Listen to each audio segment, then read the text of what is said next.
السلام علیکم ورحمۃ اللہ وبرکاتہ۔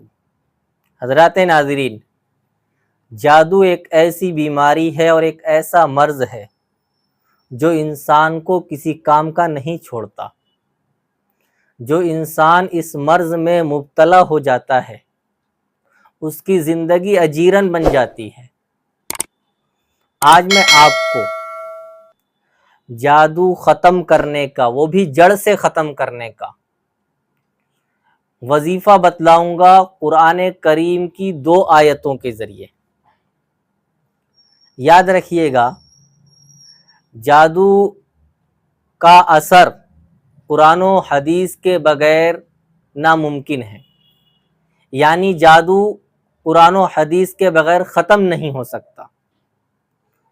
اور جو لوگ عاملوں کے پاس جاتے ہیں تو وہ عامل بھی قرآن و حدیث کے ذریعے ہی علاج کرتے ہیں، اور اگر انہوں نے قرآن و حدیث کے ذریعے علاج نہیں کیا تو یاد رکھیے وہ ڈرامے کر رہے ہیں، وہ آپ کو دھوکہ دے رہے ہیں۔ تو آج میں آپ کو ایسا وظیفہ بتاؤں گا کہ جس کے ذریعے وہ جادو جڑ سے ختم ہو جائے گا۔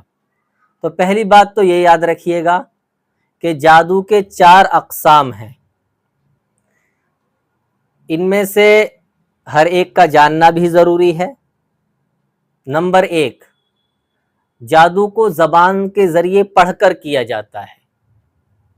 نمبر 2، جادو کو ہوا میں طلسم کر کے لٹکایا جاتا ہے۔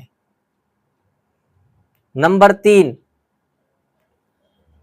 جادو کو زمین میں دفن کر دیا جاتا ہے۔ نمبر 4، جادو کو آگ میں جلا دیا جاتا ہے۔ ان 4 اقسام میں سے اگر کسی بھی قسم کا جادو آپ کے اوپر ہو چکا ہے تو گھبرانے اور پریشان ہونے کی ضرورت نہیں ہے۔ اور اس کی کچھ نشانیاں بھی بتاتا ہوں آپ کو کہ جب یہ اثرات ہوتے ہیں تو نشانیاں کیا کیا ہمارے سامنے آتی ہیں۔ جس انسان کے اوپر یہ جادو ہوتا ہے اس کا سر بھاری ہو جاتا ہے، کندھوں پہ ایک بوجھ سا ہو جاتا ہے، اور پورے بدن میں ہلکا ہلکا درد محسوس ہوتا ہے، اور انسان اپنے آپ کو تنہا محسوس کرنے لگتا ہے، اکیلا محسوس کرنے لگتا ہے، اور اس کا کسی کام کو دل ہی نہیں کرتا۔ اگر یہ نشانیاں موجود ہیں تو آپ صرف مختصر سا وظیفہ ہے، اس پر عمل کیجئے، انشاءاللہ جادو جڑ سے ختم ہوگا۔ وہ وظیفہ کیا ہے؟ وظیفہ یہ ہے سورہ بقرہ کی آخری 2 آیتیں، آمن الرسول بما انزل الیہ سے لے کر فانصرنا علی القوم الکافرین تک۔ آپ اسکرین پر دیکھ بھی سکتے ہیں، یہ 2 آیتیں 21 مرتبہ پڑھنی ہیں۔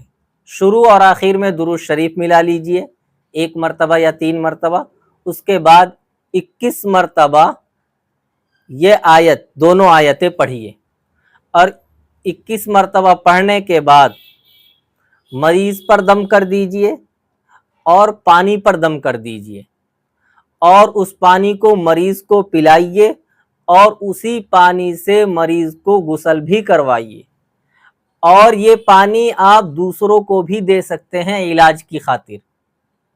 تو صرف آپ کو یہ کام کرنا ہے، انشاءاللہ جادو جڑ سے ختم ہوگا۔ اور یہ جو جگہ جگہ پر ہمارے یہاں لکھا ہوا ہوتا ہے کہ فلاں بابا، بنگالی بابا 2 دن میں جادو ختم، تو یاد رکھیے گا یہ سب ڈرامے ہیں، ان کے چکروں میں نہ پڑے۔ جادو کا علاج قرآن و حدیث کے ذریعے ہی ممکن ہے، اس لیے قرآن و حدیث کے ذریعے اس کا علاج کیجئے۔ فقط والسلام۔